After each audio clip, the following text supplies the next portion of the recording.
Dude. You're about to get into trouble. Soya, क्या कर रहे हैं? Halo, selamat datang kembali di alur cerita film Klik Cinema TV. Bagi teman-teman yang sudah subscribe, terima kasih dan semoga diberi berkat berlimpah.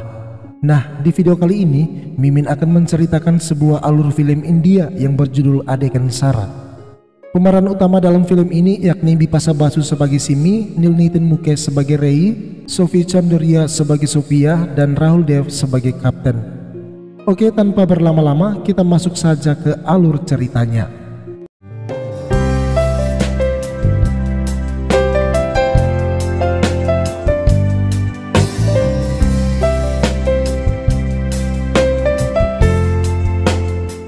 Kisah dimulai dengan pria tampan bernama Ray, seorang fotografer yang tinggal di Mumbai.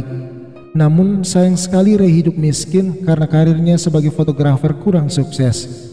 Dan karena keterbatasan ekonominya itulah Ray tidak berani mendekati seorang gadis yang ditaksirnya. Gadis cantik itu bernama Simi, seorang DJ yang juga merupakan tetangganya. Dan lebih parahnya lagi, satu-satunya kamera yang Ray miliki justru dicuri oleh seseorang.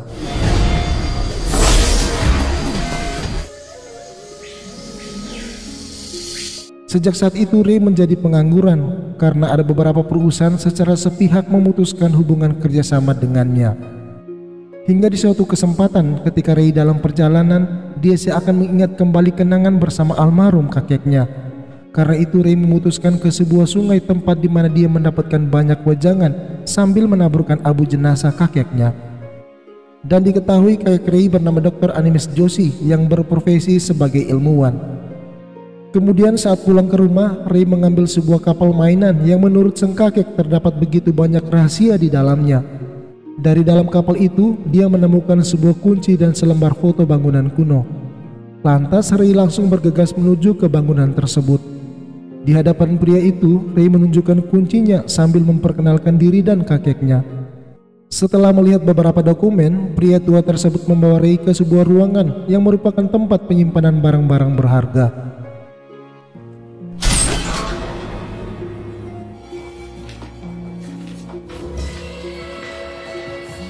Sampai di rumah, Ray begitu bahagia seakan Tuhan tahu apa yang sedang dia butuhkan, meskipun itu hanyalah sebuah kamera kuno yang diwariskan oleh kakeknya.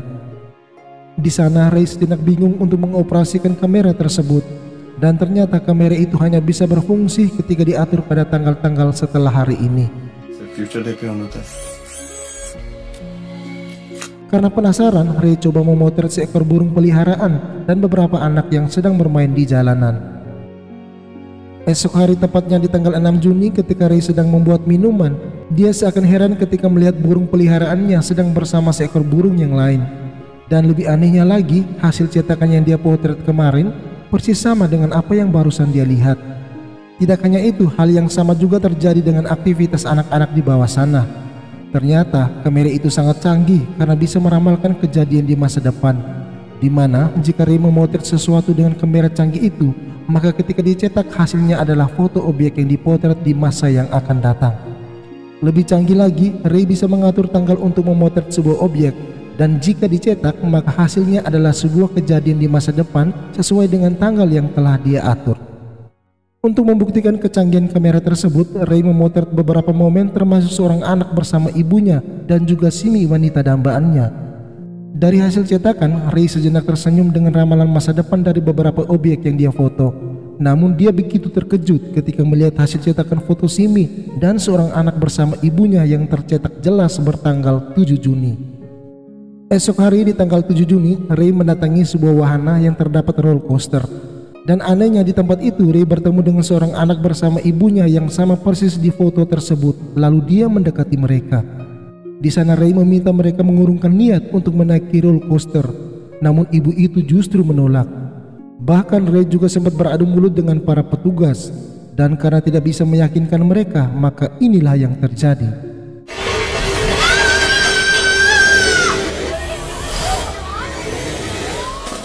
Di saat yang sama pula Ray mengambil hasil cetakan foto Simi dan langsung menuju ke sebuah klub. Di sana terlihat begitu banyak orang menikmati musik DJ yang dimainkan Simi. Sesaat kemudian sedikit terjadi keributan di tempat itu dan tiba-tiba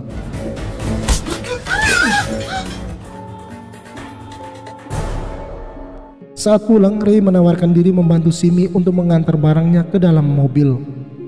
Simi yang awalnya mencurigai kalau Ray merupakan pria nakal lalu meminta maaf setelah Ray menjelaskan kalau dia merupakan seorang fotografer. Kemudian Simi menawarkan Ray pulang bersamanya dan di dalam mobil tersebut mereka lalu berkenalan. Simi juga tidak lupa berterima kasih atas aksi Ray yang telah menyelamatkannya di klub tadi. Dan dengan sedikit nada bercanda, Ray memberitahu nomor teleponnya sambil meminta agar Simi tidak segan-segan menelponnya jika membutuhkan bantuannya. Esok hari saat masih bermalas-malasan di sofa, Simi menelpon dan menyuruh Ray ke atas balkon rumah. Di sana Simi meminta Ray mengambil sebuah surat kabar dan membukanya di halaman 3. Ternyata surat kabar itu berisi tentang aksi penyelamatan Ray di klub kemarin. Dan Simi berkata kalau Ray merupakan seorang pahlawan. Mendengar itu, Ray justru tersenyum malu lalu mengajak Simi ngopi bareng bersamanya. Merasa bahwa ini adalah saat yang tepat untuk menarik hati wanita dambaannya, maka Ray rela mengambil uang tabungannya meskipun hanya tersisa beberapa rupiah. Kemudian sesuai dengan kesepakatan, Ray mentraktir Simi di sebuah kafe dan sejak saat itu mereka resmi berpacaran. Meskipun sekarang Ray memiliki pacar baru, namun apalah artinya jika dia tetap hidup miskin, di mana di hari itu Ray didatangi pihak bank yang ingin menyita rumah peninggalan kedua orang tuanya. Di suatu kesempatan secara tidak sengaja, Ray melihat kerumunan orang yang sedang mengikuti lotre, sehingga Ray pun berpikir untuk memanfaatkan kecanggihan kamera tersebut. Dan benar saja berkat ramalan kamera canggihnya itu, Ray berkali-kali berhasil memenangkan lotre dan taruhan balapan kuda.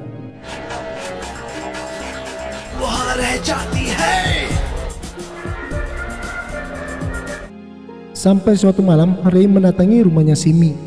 Di sana Simi merasa heran lalu bertanya karena akhir-akhir ini dia melihat Ray sudah berubah. Lantas Ray berkata kalau dia sangat berterima kasih kepada kakeknya karena melaluinya dia mendapatkan pekerjaan. Dengan kelimpahan uang yang dia miliki, Ray akhirnya membeli rumah baru dan sebuah mobil mewah. Dia juga membeli beberapa hadiah untuk orang-orang yang telah berjasa, termasuk seorang pria bernama Gosda, dan mereka pun foto bersama. Akan tetapi Ray yang terlalu sibuk mengumpulkan kekayaan justru sering mengabaikan Simi yang membuat Simi menjadi muak dan terjadilah perselisihan di antara mereka.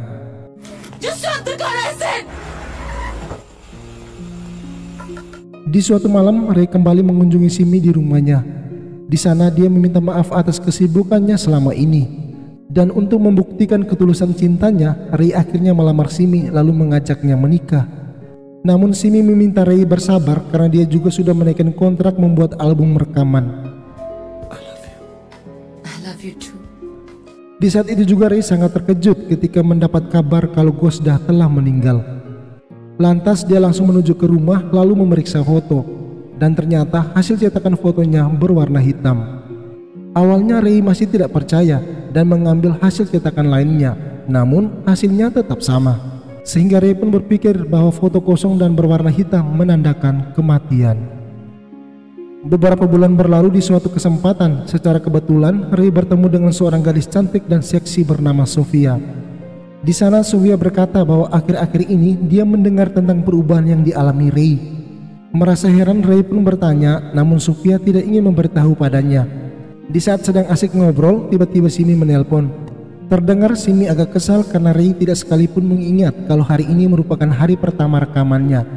Dan entah karena apa, Ray justru mengikuti ajakan Sofia ke sebuah klub malam. Di sana dengan sikap centil dan sedikit manja, Sofia menggoda Ray.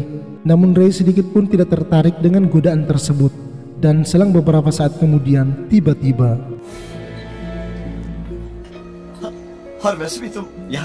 ये भी लेके जाओ. It will look great on her. Sementara itu Sofia diam-diam mengambil kamera dan memotret Ray. Melihat itu Ray langsung menghampirinya dan mengambil kamera tersebut. Kemudian Ray membayar tagihan dan langsung pulang ke rumahnya. Sampai di rumah, Ray langsung mengambil kamera dan menuju ke sebuah ruangan pribadi untuk dicetak. Kemudian Ray duduk menunggu hasil cetakan foto dengan penuh kecemasan. Sesaat setelah itu Ray kembali masuk ke dalam ruangan Dan begitu terkejutnya dia ketika melihat hasil cetakan foto dirinya berwarna hitam dan hanya tertera tanggal 30 September pukul 10.30. Atas apa yang dia lihat, Ray begitu ketakutan, apalagi saat mengingat kembali foto sama persis yang dialami oleh Gosda. Dan dihitung berdasarkan tanggal yang terdapat di foto tersebut, maka umur Ray tersisa 6 hari lagi. Karena itu Ray seakan merasakan bayangan kematian sedang menghantuinya. Esok pagi Ray kembali ke studio rekaman untuk menemui Simi. Namun karena Simi sedang menjalankan proses perekaman, maka Ray pun hanya bisa terdiam lalu pulang. Sampai di rumah, Ray sejenak kaget melihat sebuah mobil parkir di halaman rumahnya. Lantas dia bergegas masuk dan begitu terkejut ketika melihat seorang pria yang sedang duduk di sofa. Tanpa rasa bersalah, pria itu justru meminta Ray menyerahkan kameranya. Namun Ray berpura-pura tidak mengerti apa yang dikatakan pria itu. Akan tetapi tiba-tiba saja muncul seorang pria dari dalam ruangan pribadinya. Ternyata pria itu merupakan seorang polisi jahat yang dijuluki sebagai kapten yang sempat Ray bertemu saat di arena balapan kuda.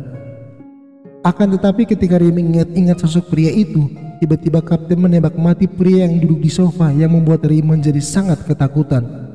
Awalnya Ray tetap berpura-pura kalau dia tidak tahu apa yang kapten katakan. Namun karena kapten sudah memeriksa ruangan pribadinya, maka Ray berbohong kalau kamera tersebut berada di loker bank. Mendengar itu, kapten meminta Ray segera pergi mengambilnya dan dia akan menunggu sampai Ray pulang. Ray yang dalam ketakutan memacu mobil dengan kecepatan tinggi yang pada akhirnya dia juga diikuti oleh mobil polisi. Dalam perjalanan tiba-tiba ada panggilan masuk dari Simi yang memaksa Ray menghentikan mobilnya. Akan tetapi ternyata suara dari panggilan itu merupakan kapten, yang artinya Simi sekarang ada bersamanya. Melihat Ray yang sedang amarah, salah seorang polisi menghampirinya lalu bertanya. Namun Ray berbohong kalau dia sedang bertengkar dengan pacarnya. Sementara di rumah terlihat Simi sedang bersama kapten. Simi yang penasaran apa kesalahannya yang dilakukan Ray lalu bertanya. Namun sebelum kapten menjawab, tiba-tiba pintu bel rumah berdering. Ternyata dia adalah Ray yang datang sambil membawa sebuah tas. Simi yang tidak mengetahui apa-apa meminta Ray mengatakan apa kesalahannya. Tetapi Ray justru mengeluarkan kamera tersebut untuk diberikan kepada kapten. Namun kapten yang takut dibohongi meminta Ray memotret dirinya dan dia akan menunggu hasil cetakannya. Selama Ray berada di dalam ruangan pribadi, kapten menceritakan tentang kecanggihan kamera tersebut. Dan untuk meyakinkan Simi, dia juga memperlihatkan beberapa hasil foto yang diambil dari dalam ruangan tadi. Akhirnya Simi pun percaya setelah melihat foto dirinya sewaktu di klub yang diselamatkan oleh Ray. Beberapa saat kemudian, kapten masuk ke dalam ruangan untuk melihat hasil cetakan. Namun, tiba-tiba saja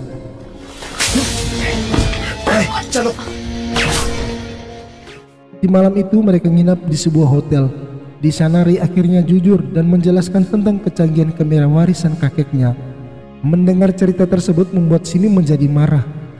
Dia marah karena merasa Ray telah membohongi dirinya, cintanya, dan juga kekayaan yang dia miliki.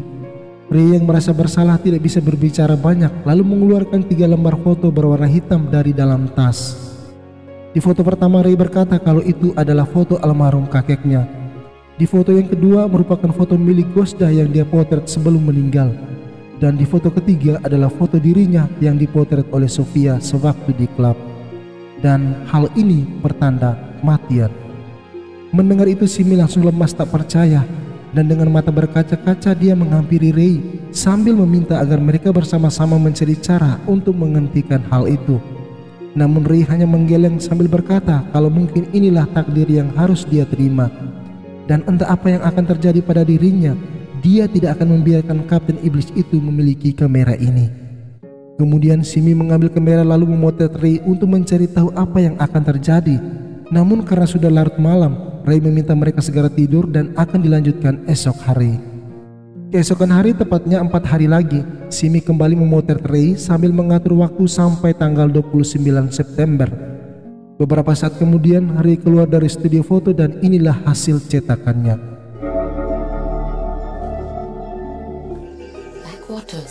Dari apa yang mereka lihat, Ray akhirnya memiliki rencana lalu meminta salah seorang sahabatnya bernama Rames untuk mengambil sejumlah uang di rumahnya.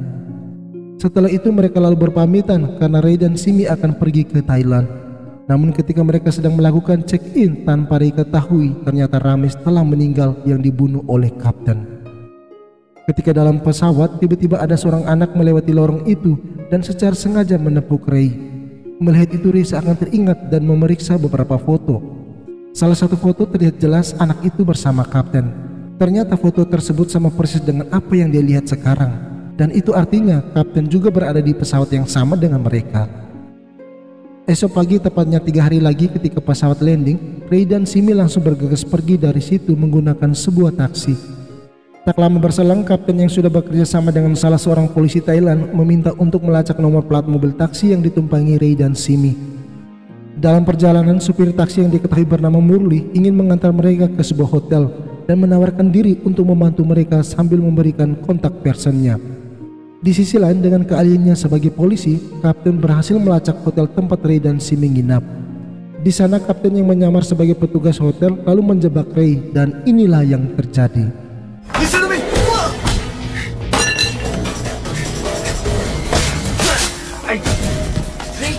Ray, come on! Saat hendak kabur, mereka kembali dihadang Kapten yang keluar melalui pintu samping. Dan ketika Kapten meminta mereka menyerahkan tas tersebut, Simi justru membuangnya.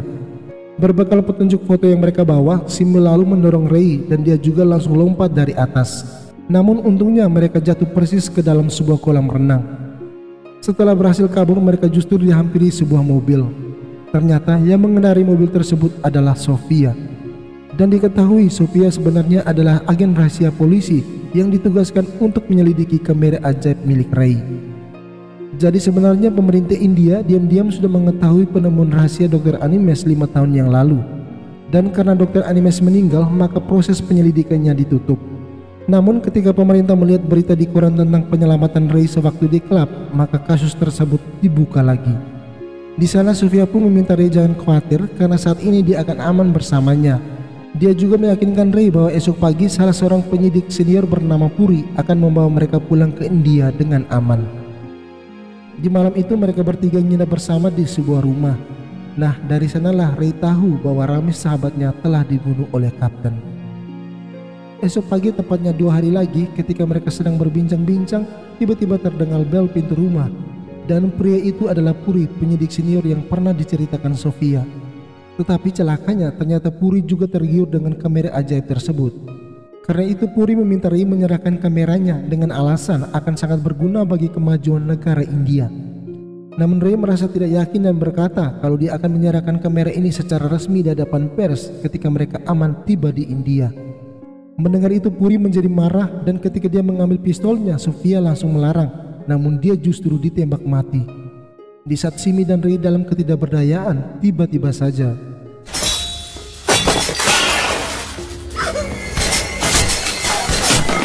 ketika kedua pria itu saling tembak-menembak untuk memperebutkan kamera tersebut, maka kesempatan besar digunakan oleh Ray dan Simi untuk meloloskan diri. Akan tetapi kedua pria itu justru terus mengejar mereka dan saling senggol-menyenggol. Ketika melihat sebuah kapal yang sama persis dengan ramalan kamera, maka mereka langsung menghentikan mobil di dekat jembatan dan lompat turun ke dalam kapal tersebut. Karena usahanya gagal, Puri menelpon komisaris polisi dan mengarang cerita palsu kalau Ray telah membunuh Sofia. Akibatnya Ray dan Simi tidak hanya menghadapi kejaran Kapten dan Puri, tetapi juga harus menghadapi kejaran seluruh polisi Thailand. Di malam itu mereka memutuskan untuk tidur di jalanan. Di sana Ray meminta Simi berjanji agar tetap kuat untuk menjalani hidupnya karena dia tahu bayangan kematiannya tidak bisa lagi dihindari. Esok hari, tepatnya sehari lagi sisa hidup yang dijalankan Ray, mereka menemukan sebuah kuil yang sama persis tercetak di selembar foto. Di sana Ray meminta bantuan Simi untuk menolongnya, mungkin untuk yang terakhir kalinya. Namun Simi coba menguatkan Ray agar tidak pasrah dengan keadaan dan dia siap membantunya. Kemudian mereka menelpon Murli, supir taksi, dan Simi memotret Ray untuk mengetahui apa yang akan terjadi selanjutnya. Sesuai kesepakatan, mereka bertiga akhirnya bertemu di suatu tempat. Setelah melihat ramalan foto hasil cetakan, Ray lalu menyusun strategi untuk menjebak Kapten, di mana dia meminta Murli mengalihkan perhatian Kapten agar Simi bisa masuk ke dalam kamar hotelnya. Setelah sepakat, Murli menelpon Kapten dan berbohong kalau Ray dan Simi ingin bertemu dengannya di malam ini di bawah sebuah jembatan. Tanpa menaruh curiga, Kapten langsung bergegas ke sana. Sementara di saat yang bersamaan pula, Simi yang telah mengubah penampilannya lalu berhasil mengelabui seorang resepsionis dan akhirnya masuk ke dalam kamar kapten.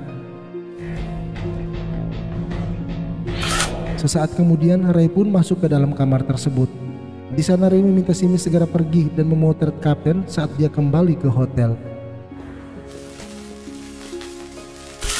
Ketika tiba di resepsionis, kapten menjadi curiga saat tahu kalau kunci kamarnya sudah diambil oleh seseorang. Dengan penuh hati-hati dia langsung menuju ke kamar sambil mengeluarkan pistol. Saat hendak menembak, Ray langsung mengangkat tangan sambil meminta agar mereka terlebih dahulu berbicara. Ternyata Ray meminta agar kapten harus menjaganya selama 24 jam jika dia menginginkan kameranya, karena saat ini dia diburu oleh Puri bersama polisi Thailand.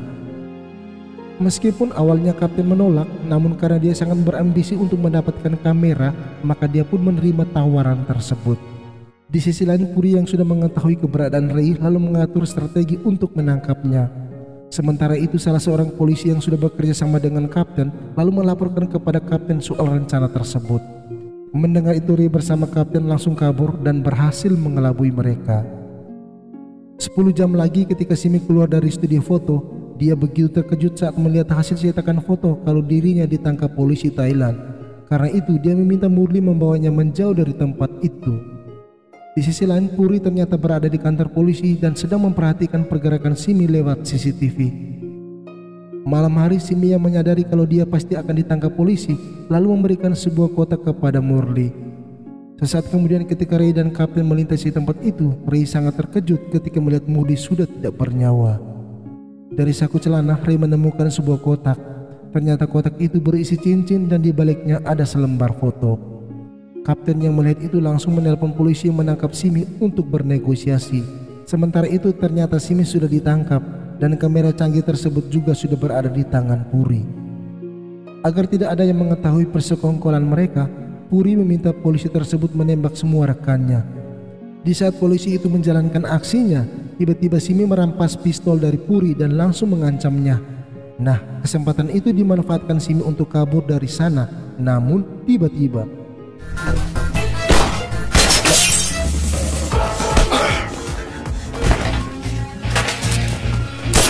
setelah para polisi Thailand dan Puri tewas tertembak, maka kini hanya tinggal mereka bertiga.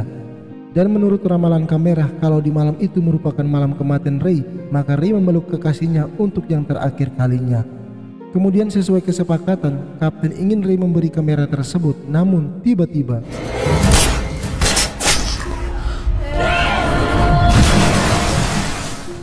walaupun begitu, kapten tidak mendapat kamera ajaib karena telah rusak. Sementara itu di balik tangan Simi terdapat selembar foto yang dia potret sewaktu kapten menuju hotel. Ternyata hasil foto itu menunjukkan kalau ada seorang polisi yang hendak menembak kapten namun diselamatkan oleh Ray. Lantas kapten hanya bisa terdiam ketika Simi menyalahkannya atas kematian Ray yang membuat kapten pergi tanpa kata. Dan ketika Simi duduk meratapi nasibnya, maka inilah yang terjadi. Ternyata ramalan kamera ajaib memang benar, tetapi Ray tidak mati karena Ray bergerak sangat cepat melompat ke dalam sumur untuk menghindari tembakan kapten. Dan situasi gelap dalam sumur itulah yang menunjukkan ramalan kamera. Di akhir cerita, Simi dan Ray memutuskan untuk pulang ke India. Dan dengan begitu, filmnya pun berakhir. Oke, sekian saja alur cerita filmnya. Terima kasih sudah menemani Mimin sejauh ini. Bagi yang belum subscribe, jangan lupa support Mimin dengan like, komen, dan subscribe serta nyalakan tombol notifikasinya. Sekian dan terima kasih.